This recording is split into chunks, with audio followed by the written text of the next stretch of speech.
Today's speaker is Dr. Ana Margarida Esteves. She's an integrated researcher at the Center for International Studies, the University Institute of Lisbon. She has a PhD in sociology from Brown University, and her research and teaching focuses on sustainability transitions and regenerative development, including issues of social justice, inclusion, and democratic participation. Today, she's going to be talking to us about her recently published anthology, Solidarity Economy, Alternative Spaces, Power, and Politics. This book analyzes how solidarity economy initiatives develop alternative spatialities as counterpower to mainstream economy, based on case studies in Europe, Latin America, and Asia.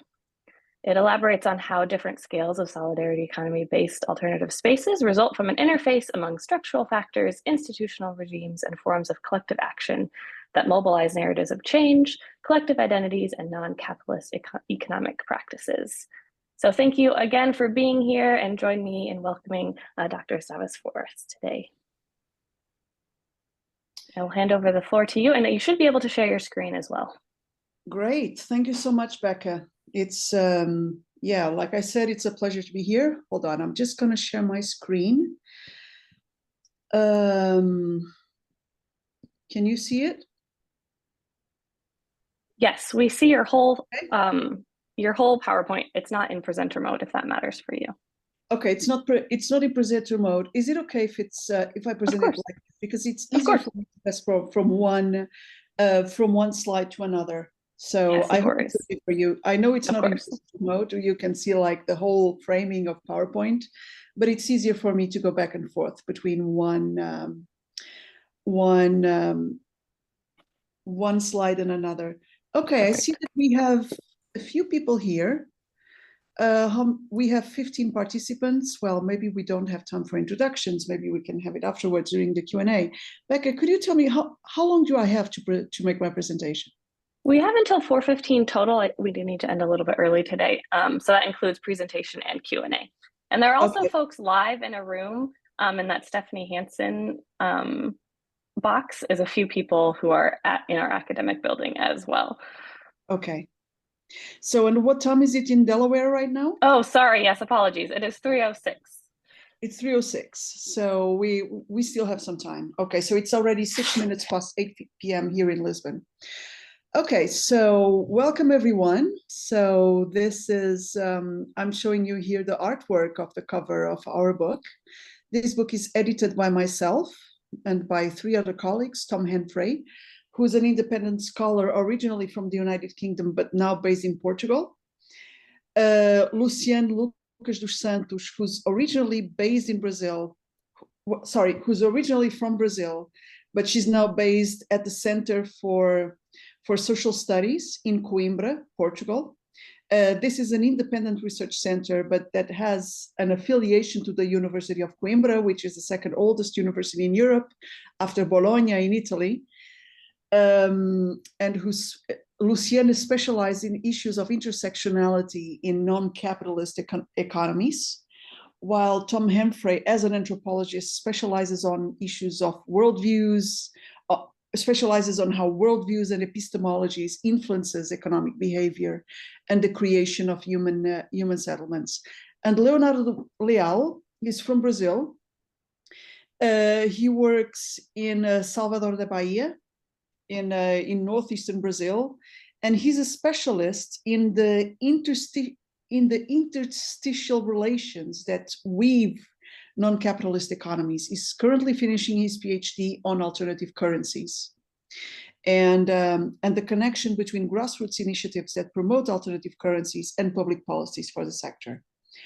Okay, and this book showcases to the world an ecology of worldviews, identities, and behaviors. Why did we put this book together? And first of all, before we analyze the reason why we put this book together, we should think about what is solidarity economy. This concept is becoming more and more mainstream as a result of the multiple crises we've been facing in the last 15 years. I remember when I came to the United States for graduate school that I had to educate my department about what solidarity economy was. I came to the United States in 2004 to start my MPhil and PhD program at Brown University. But I remember that when the 2007 financial crisis hit, everything changed. And it took only 1 year for the American Sociological Association to have 4 panels dedicated to this topic in its yearly conferences. Okay, and what do we talk about when we talk about solidarity economy? The way in which myself and the colleagues who organized this book refer to solidarity economy is as emerging grassroots movements that try to transform the economic space to make it more diverse and less dominated by by capitalist practices and capitalist forms of organizing, by organizing community-led initiatives that represent other ways of organizing the economy, as well as their practices in webs of mutual recognition and support, based on self-management and internal democracy. And the goal of solidarity economy is to improve the socio-ecological resilience of communities and territories by institutionalizing these community-led initiatives as well as their practices. Therefore, supporting the reterritorialization and the democratic appropriation by grassroots movements and initiatives of economic activity. And what is the core strategy of solidarity economy? What is its predominant frame of action, or its main frame of action? It's the development of parallel economic specialities. This is both a strategy and a goal. And these economic specialities, I hope I'm pronouncing it correctly, are constituted by autonomous and intermediary public spaces where the economy is and economic behavior is revisited, reimagined, and reframed through the exploration and the practice of socio-ethical practices and cultural practices that resignify economic behavior beyond the frame of extractivism and accumulation. Therefore, we can consider that community-led initiatives promoted by solidarity economy movements and networks, such as workers' cooperatives, grassroots-controlled microcredit schemes, alternative currencies, eco-villages, transition town initiatives, are micro-public spheres where economic activity is revisited, reinvented, and transformed through a form of prefigurative politics based on the construction and performance of non-capitalist identities and forms of relating among humans, as well as between humans, nature, and the material world, as well as involving the states and partners within civil society, and sometimes the market in itself, in transforming structural power relations. Okay, and what is the purpose of this book? This book is part of our exploratory research for an international research project of which I am the principal investigator. The title of the project is EuroRegen, Transformative Networks of Regenerative Development in Europe, which aims to study how solidarity economy networks relate with the public sector and also with the markets, although they swim against the tide and they promote a way of doing the economy, of reinventing the economy, which is the opposite of capitalism in many ways, or better, which aims towards a post-capitalist or a non-capitalist society. It seems paradoxical, but these initiatives do relate with the state, and very often they manage to secure the engagement of the state. And this is what we are studying in the EuroRegen project. And in order to lay the groundwork for our research, we needed to theorize on how these intermediary public spaces that I was talking about in the previous slide actually contribute to the creation of alternative economic specialities through processes of identity production and performance, and through the reproduction of practices, cultural frames, and through the enactment of non-capitalist worldviews. And during our exploratory research, we realized that most of the state-of-the-art of research on solidarity economy focuses mainly on the material level of the economy, namely on the reterritorialization of economic activity, also the securing and also the securing of resources with the purpose of reproduction, of reproducing those very same processes of reterritorialization. We also noticed that the state of the art tends to focus on the strictly, besides this material dimension, it also tends to focus on the institutional dimension, on how institutions contribute to the enforcement and enacting of the norms and rules necessary for the development of solidarity economy-based livelihoods. And we realized that the field was lacking a solid view on how worldviews, epistemologies, and cultural factors and culturally specific practices contribute to this process of resignification, relocalization, and regulation of economic behavior towards non-capitalist goals and forms of organization.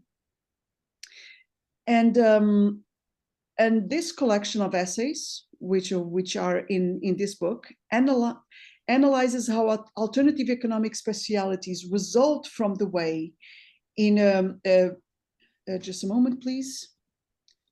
Whoops, just a moment. I'm just, I have a little technical problem here. Okay, how these alternative economic specialities result from the way these initiatives, individual community-led initiatives, as well as networks, constitute themselves as forms of collective action and counterpower, therefore creating opportunities to generate social value through multi-stakeholder and multi-level institutional formations. And it identifies drivers of strategic choices in terms of practices, organizational forms, and economic and political linkages, both within and across different fields and scale of activities. And our focus is, like I said, on culture, worldviews, and epistemological understandings of, one, the social and ecological crisis that we are going through, which are also referred to as part of a polycrisis. Also, on the way in which agency is framed, namely how these initiatives aim to promote understandings of agency that are beyond, the individual and self-interest human agent who aims to maximize his or her self-interest. And third, we are focusing on the types of relationships within and across different types of agents that promote the goals of solidarity economy. Our conclusion is that such drivers inform strategies of adaptive hybridization of practices aimed at dealing with constraints posed by the institutional environment, as well as power relations that structure the different scales of political economy in which solidarity economy initiatives are embedded. Just a moment, please. Okay, and our understanding is that the community-led initiatives that constitute the solidarity economy are vehicles for strategies for protecting and rebuilding the fabric of social life and local biotas or ecosystems in the face of the destructive impacts of market pressures. to the point that they are already contributing at the local scale to almost all of the Sustainable Development Goals set by the United Nations, and succeeding in bringing these different goals into synergy. However, these solidarity economy initiatives are based on ethics, guiding philosophies, issue framings, practical goals, and even ways of organizing that differ significantly from those behind the very formulation and delivery of the United Nations Sustainable Development Goals. And the solidarity economy is constituted by a pluriverse of community-led economic initiatives. These initiatives manifest a pluriverse of non-hegemonic epistemologies, outside those which order the world system according to the rational principles that were developed during the era of the Enlightenment and which characterized modernity until very recently. And what we are exploring are economic practices and the underlying worldviews and cultural framings that are outside the perspective of the male Eurocentric consciousness. And despite the significant differences in the contexts and the epistemologies in which these community-led initiatives emerge, they share many operative values. They are based on forms of solidarity that are neither contractual nor utilitarian. And they also promote forms of self-management and autonomy from the state and the mainstream economy through strategies that articulate cooperative and social ownership of the means of production with market mechanisms, the hybridization of practices that I was talking about. And there's a kind of cross-class alliance emerging within the solidarity economy. In contexts of perceived scarcity or marginalization, these initiatives represent ways of mobilizing endogenous resources to meet basic needs in an autonomous fashion. And in contexts where such concerns are less central, these solidarity economy initiatives represent ways of building a counterculture to mainstream market economy. And here lies the great potential of solidarity economy initiatives and movements. There's a very strong potential for cross-class alliances and even transcontinental alliances between social movements that can represent renewed forms of global North, global South alliances, or even South-South alliances.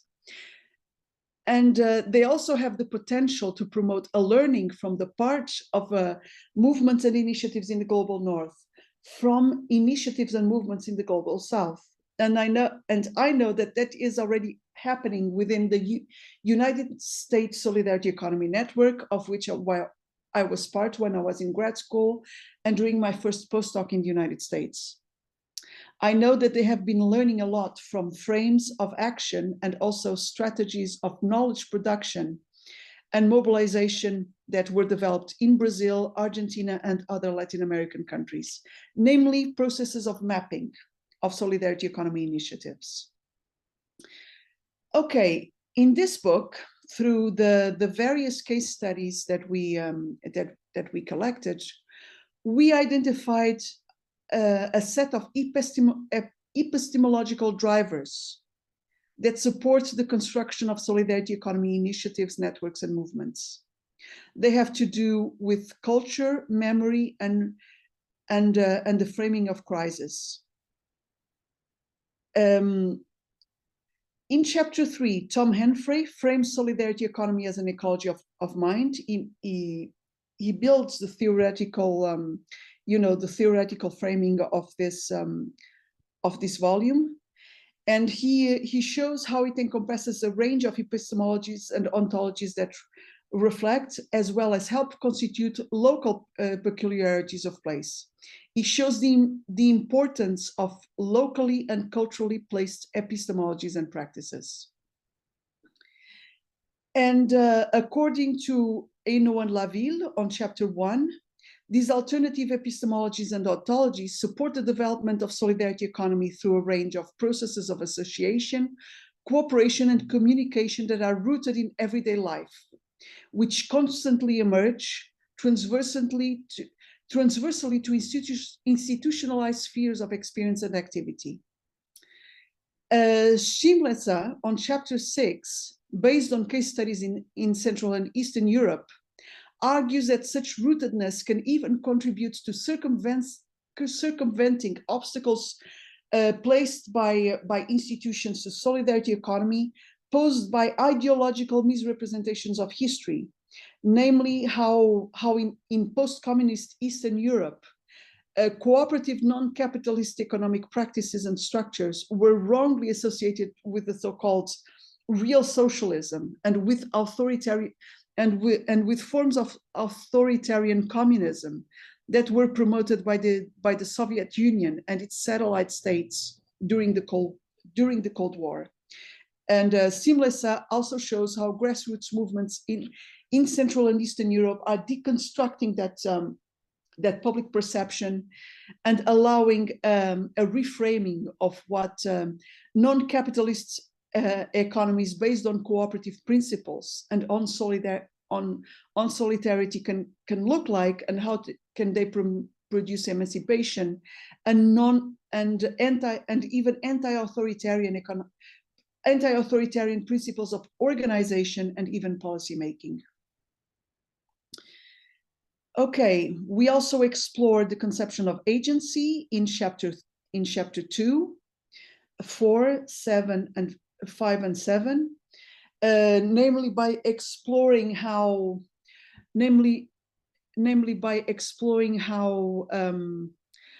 these diverse framings serve as sources of counter-hegemonic knowledge, how this counter-hegemonic knowledge contributes to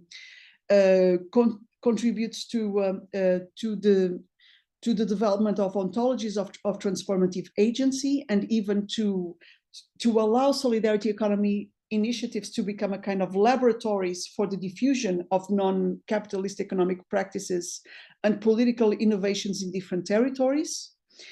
And also how these place-based epistemologies contribute to the understanding of nature as an agent, therefore introducing concepts of reciprocity and social value that include relationships among humans and other beings.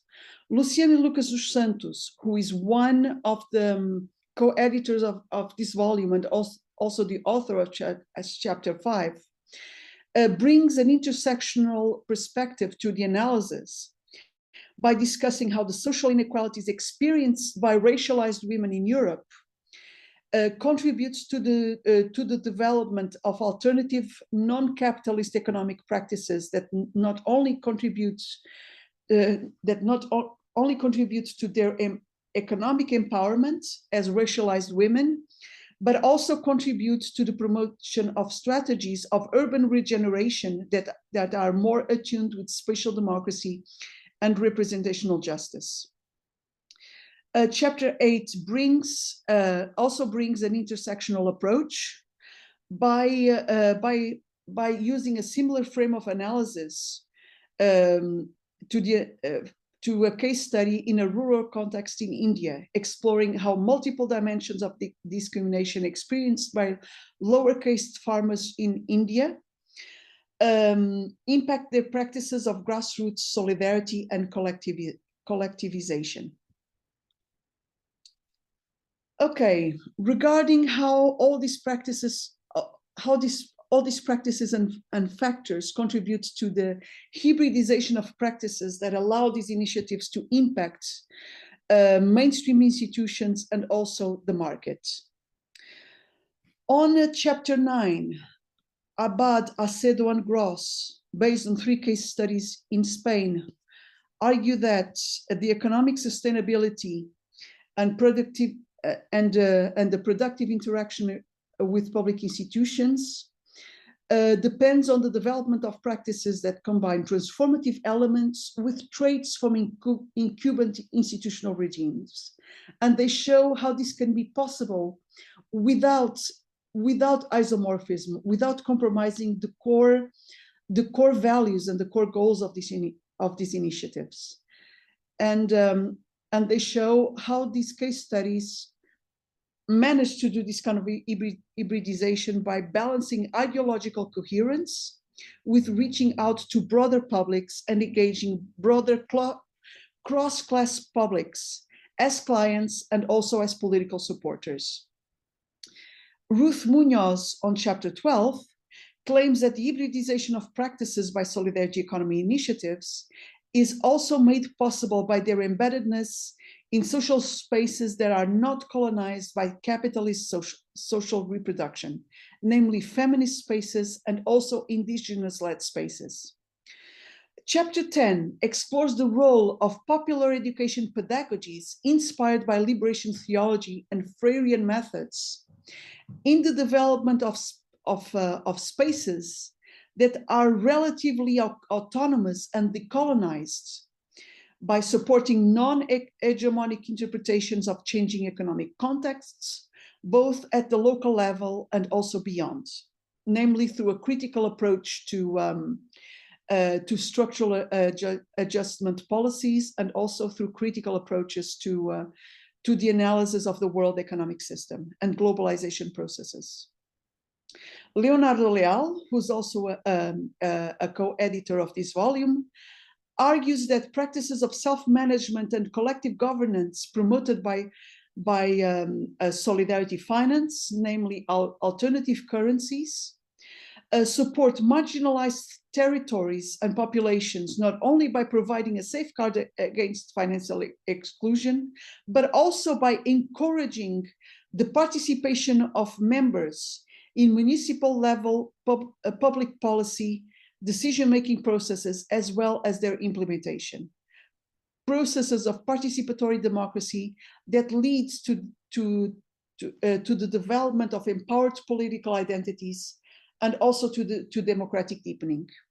Last but not least, Amaro and Ferreira on chapter 13 and Caetana, Tasheva Petrova and Valle on chapter 14 analyze how solidarity economy initiatives drive policy innovation at municipal level, promoting innovative models and practices of shared and participatory local governments in Lisbon, Portugal, as well as Sofia, Bulgaria, therefore contributing through a dialectic between grassroots initiatives and municipal policy making to a hybridization of practices, not only at the grassroots level, but at the level of the state, therefore leading to very productive synergies and virtuous cycles. Okay, as a conclusion and as a direction for future research, we concluded that understanding the alternative economic specialities envisioned by solidarity economy requires a hybrid methodology that integrates and a hybrid standpoint that integrates institutions, market dynamics, and the materiality of temporally and spatially situated practices in an understanding of economic behaviors as a result of imaginative cultural translations of actual human encounters of consciousness and the cosmos. Therefore, we need a triangulation between, on the one hand, a material approach and methodologies rooted in classical material dialectic analysis, on the other hand, institutional sociology, and on the other hand, as a top angle of this triangle, an approach that is deeply rooted in culture and in epistemologies, but of course, an approach that is rooted in a spatially and temporally, that is rooted in spatially and temporally contextualized analysis of the development and enactment of cultural practices. So in order to, okay, sorry, I'm just taking another look, just a moment. So in order, this means taking into account how place-based concepts of being and intersubjectivity are constituted, including the boundaries between self and other, and how they temporally evolve and change through practice and intersubjective reflection. This is necessary as to understand the social construction and attribution of one, the capacity for engaging in a self-determined matter in exchanges among humans, as well as with the natural world, technology, institutions, structures of power, and the symbolic realm. Second, the personal capabilities and resources that are engaged in such practices and exchanges. And third, the boundaries between the sphere of social production and that of social reproduction. This is necessary to engage in this endeavor of analyzing the resignification of economic activity in order to understand the pluralities of economic behaviors and forms of organization that exists in our economic spaces in parallel to the capitalist economy.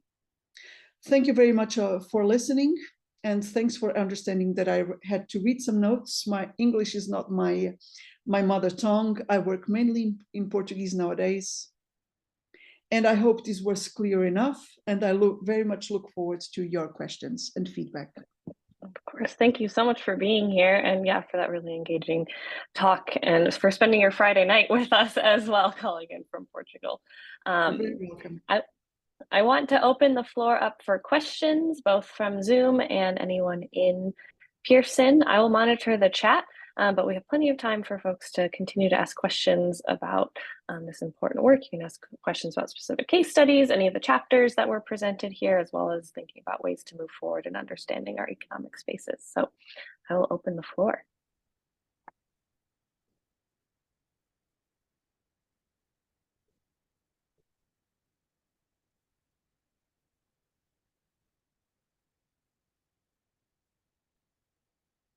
Silence.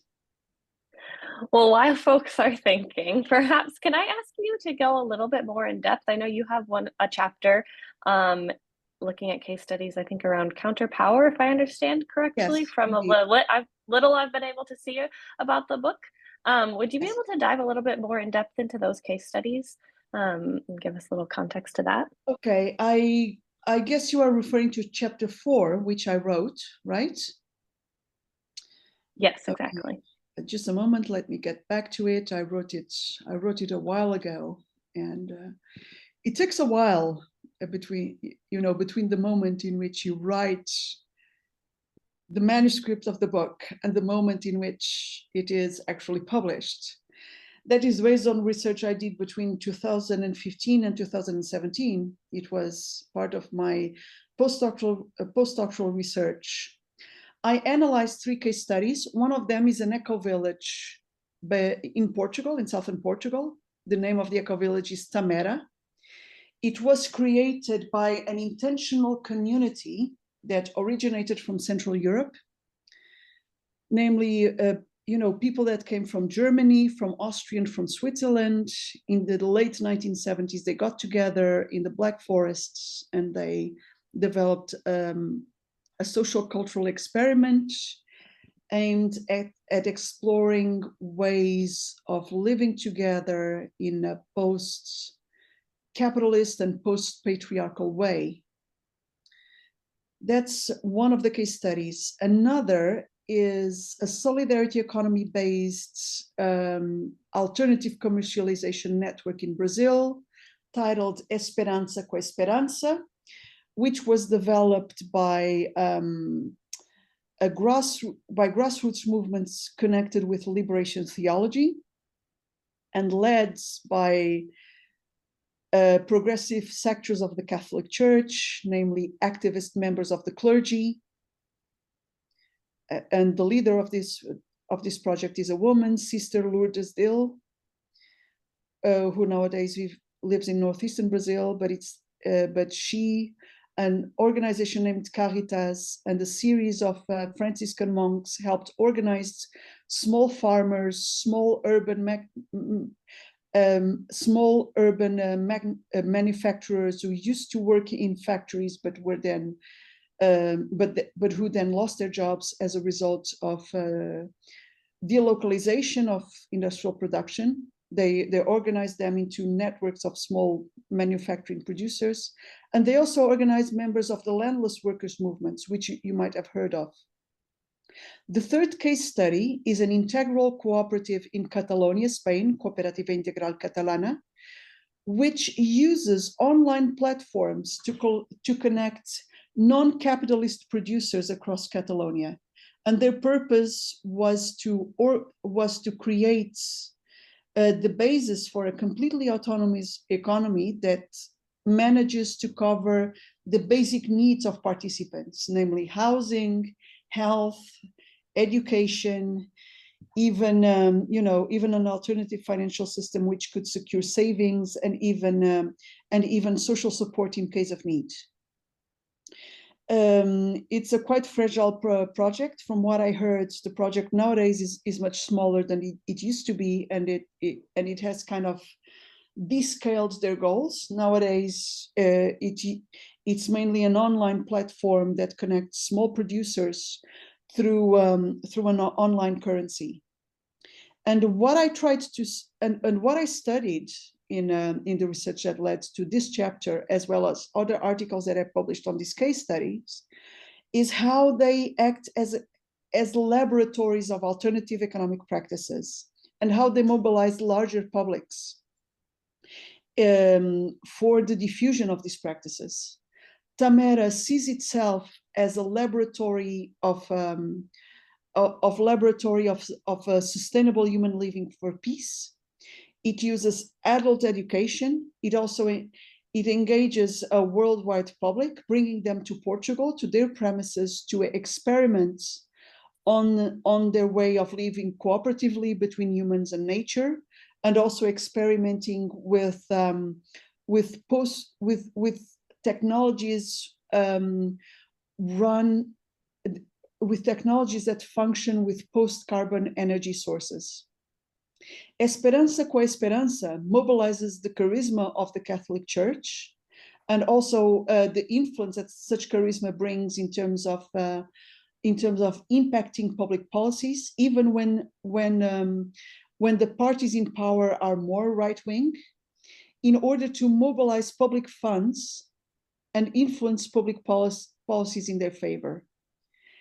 And their connection with the Catholic Church also gave them access to land and to resources, which allowed them to build the premises of a market where the small non-capitalist producers that are part of the project commercialize their products and also engage the public. And that market, the physical premises of that market, also serves as a forum of public education, namely political education.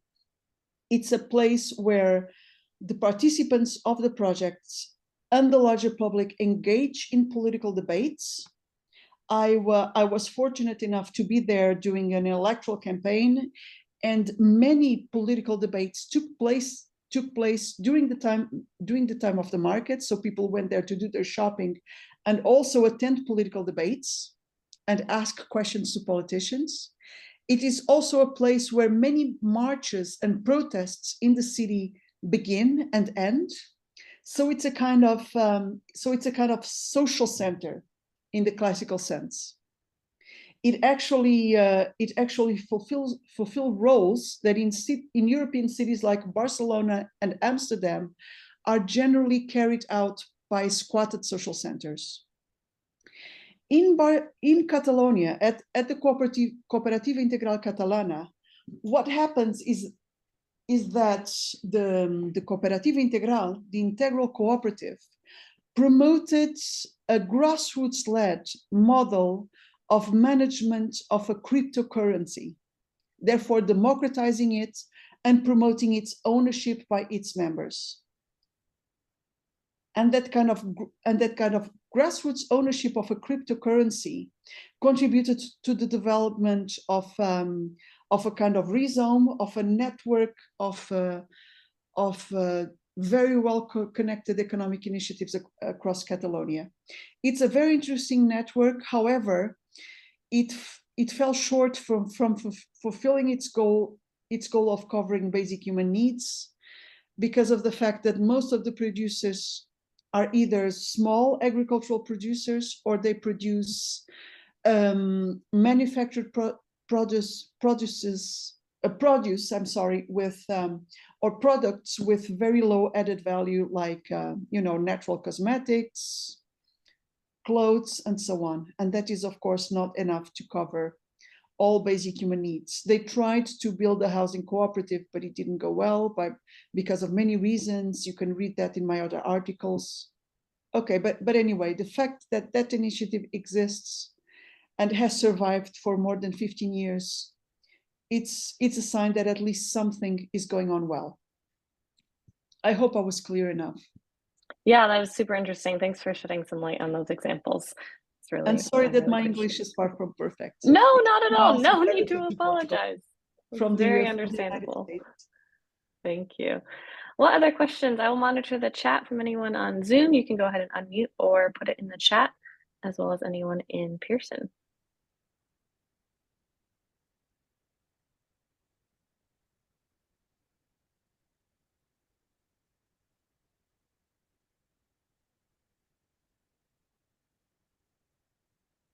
Could you tell me a bit about the public in this talk? Are they graduate students from the Pearson Institute?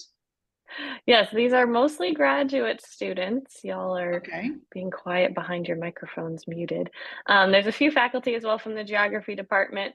But yes, so this is a required seminar for the graduate students in the There are a couple of questions in the Q&A. Oh, great. Okay. Yes, we have a question from Kanan. Thanks, we already Kanan. have a question here from a person named Kainen. Let me see. Kainen Takar. Okay, the mic isn't working. This person says, thank you for your presentation. You're very welcome. So this person is asking, could you tell us what role does culture play in informing or achieving solidarity economy? Okay, so I'm talking, in this book, we talk about culturally rooted practices that are rooted in specific cultures, that are specific to place. We talk about the sense of place, the sense of history, and what First Nations could talk about indigeneity. I don't know if this is clear enough. Okay, so culturally rooted practices can inform non-capitalist forms of economic activity and forms of organization that were made invisible by mainstream capitalism. When we think about the economy, we generally think about corporations. We generally think about entrepreneurship and enterprises. There are other forms of economy of oikos, which means the care of our home, the care of the earth, which are not entrepreneurial, which do not depend on the maximization of the productivity of all factors involved. Why? Because those practices and forms of organization are based on other values, that are based on values other than the maximization of productivity and profit. So culture is important because culture can be a container of practices which are not mainstream and which maybe are not seen as competitive by the mainstream economy. But these cultural practices can serve as a glue as well as a protection. In our book, we call it a form of boundary commoning, that keep these practices together and connect them, therefore creating alternative economic specialities. Is this clear? Kanan? I think his mic is not working, but yes, I think I got it started. Thank you so much. It's quite clear.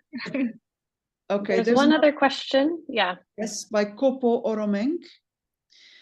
Could you please provide more insights from the rural context chapter, what stood out and what were the identified challenges of building solidarity economies in rural communities? Thanks for the talk. From what I remember, that chapter makes a comparison between Portugal and Denmark.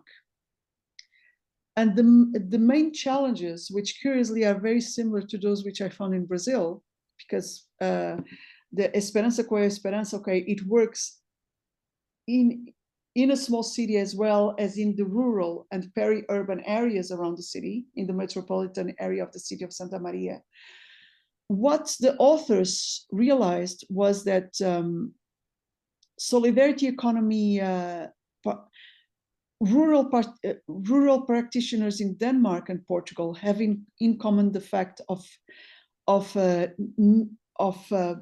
building networks, of relying on the building of networks to survive within a market that is dominated by large corporations, by monocultures, and also by large surfaces, by large supermarkets, which tends not only to favor, large corporate industrial agriculture, which provides the cheapest goods, where, thanks to the use of chemical fertilizers and other agrotoxics.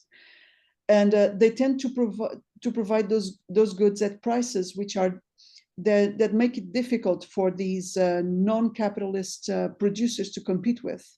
Therefore, they end up relying on networks, mainly translocal networks, between producers that have similar frames and modes of organization. And also they tend to rely on, on the political mobilization of publics in order to secure an economic base and in order to be economically sustainable. So this is a mode of organization which crosses cultural as well as economic contexts, because as you can imagine, Denmark and Portugal, although they're both member countries of the European Union, they are very different, not only culturally, but also economically. And of course, southern Brazil is very different from both Portugal and Denmark. Still, we can find a lot of similarities in the practices, in the behavior, and also in forms of organization among rural producers. Is this clear?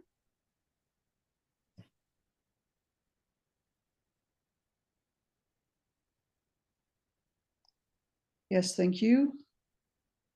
You're welcome. And Kanan Takar wrote, thanks for your thoughts. I agree, and I suppose the culturally rooted practices would also include letting the grassroots movements for liberation also base themselves on their self-made cultural identities and values. That's why the Freirean method is so important in Latin America.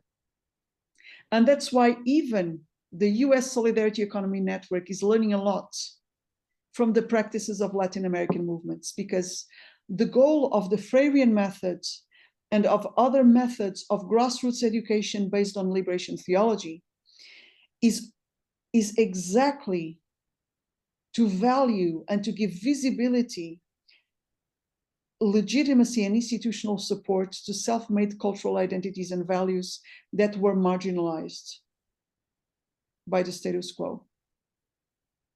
And please remember that the Freirean method was developed in a context of authoritarianism in Brazil, and that its goal was actually to mobilize the grassroots to resist economically and culturally against authoritarianism, with the purpose of building a political base of resistance and democratization. And it very much contributed to the democratic transition of the 80s and 90s, not only in Brazil, but also in other Latin American countries.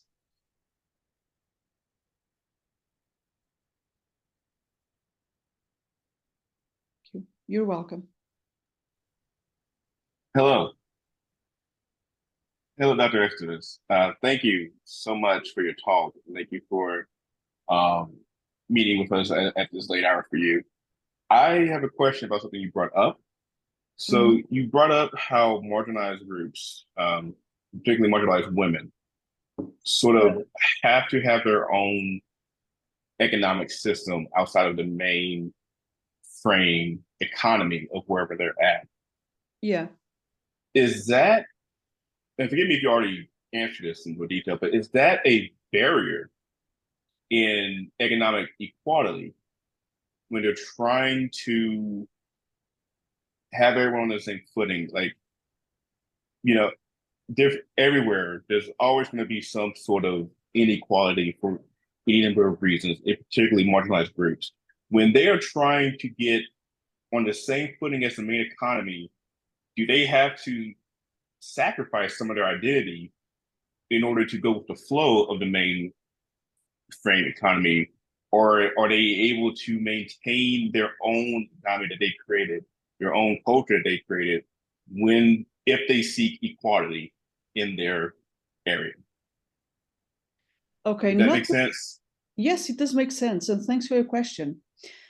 Not necessarily, James. Actually, what many of these women's group do is that they mobilize practices of care, actually practices that that within the capitalist economy are restricted to the home, are excluded from the waged economy, and are relegated to the private sphere. What these women's groups do is that they rely on those practices as a source of let's see, I'm just trying to find the right words. They rely on those practices as a source of economic sustenance. They try to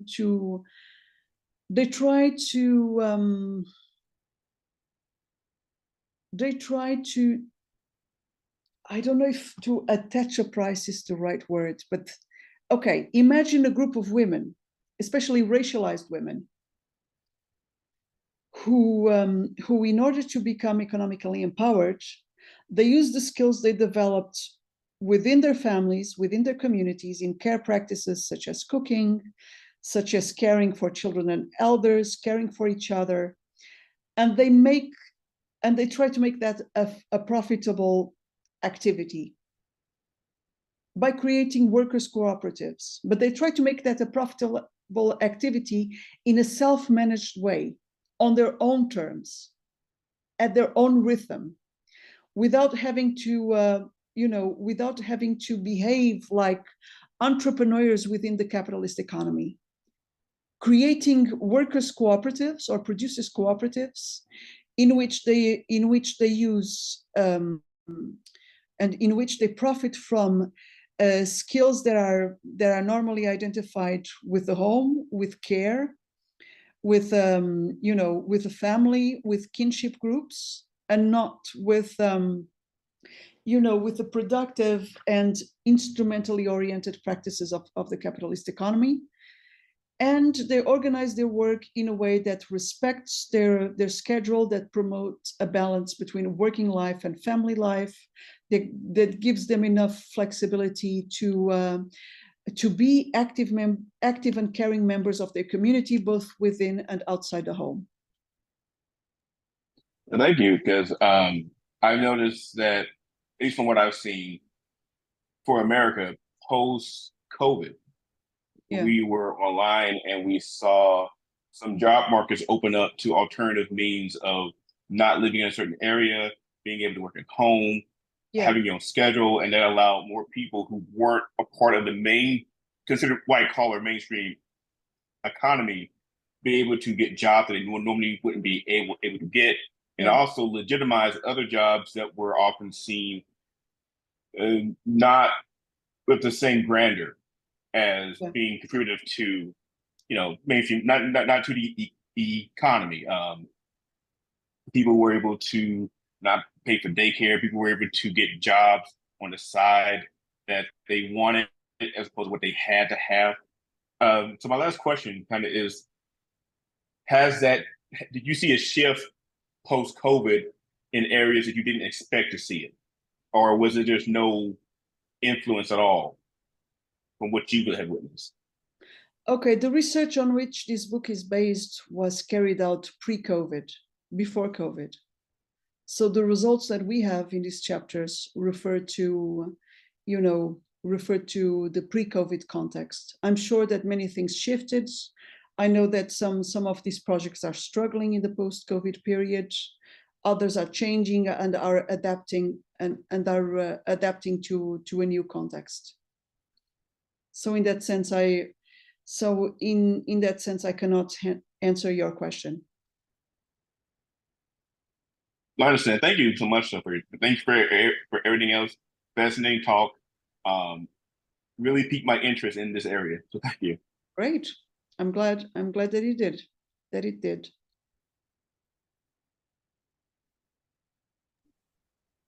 Wonderful. We have time for perhaps a couple more questions. One or two.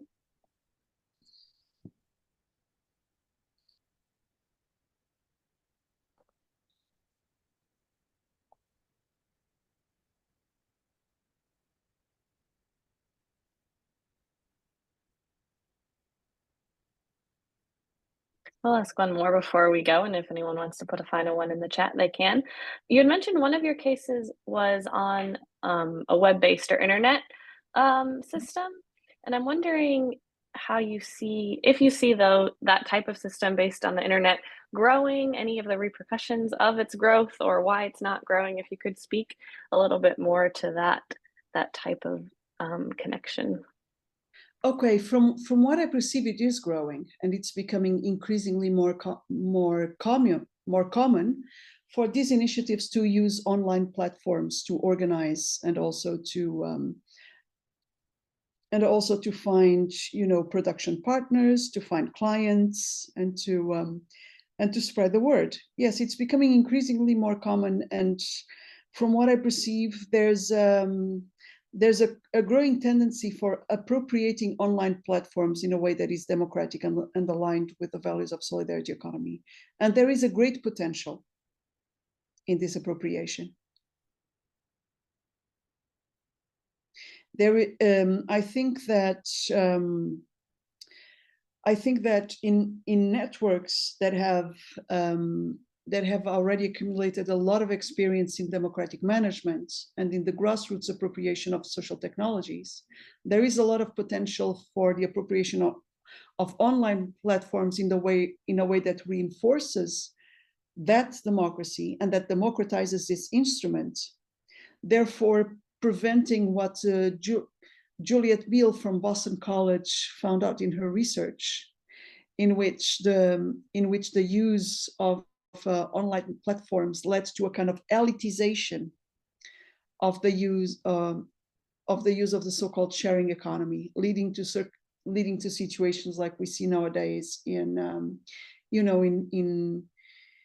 food delivery platforms, in Airbnb, and so on. There is a potential for the democratization of these platforms, but you need a very strong and culturally rooted practice of deep democracy for that to happen. That's fascinating. Thank you. It'll be interesting to see how that develops. Well, I want to thank everyone for their time, and I want to thank Dr. Esteves for coming and sharing your important work. Thank you for all of the effort and labor you put into gathering this anthology together, and we can only imagine the amount of time and effort putting that important work together in the book for us. So thank you all for being here, and I hope you all have a wonderful weekend. Thank you very much for being here. It was an honor and a pleasure to receive this invitation. And the book, I already received my copies of the book, but it will be available to the wider public on, well, actually it became available today. Today is the day. Oh, congratulations. So amazing. Order it online, either in, in paper formats, in hardback format, or you can order it as an ebook. Wonderful. And I know that link was in the email that went out to everyone. So congratulations on launch day. I didn't realize it was today. So congratulations. Yeah, I received my copies 2 days ago, but yes, today's October 20th. So it's already available. Amazing. Well, happy book launch day. Thank you all for being here, you. and I hope you all have a wonderful rest of your day and weekend. Okay, have a great weekend, and let's keep in touch.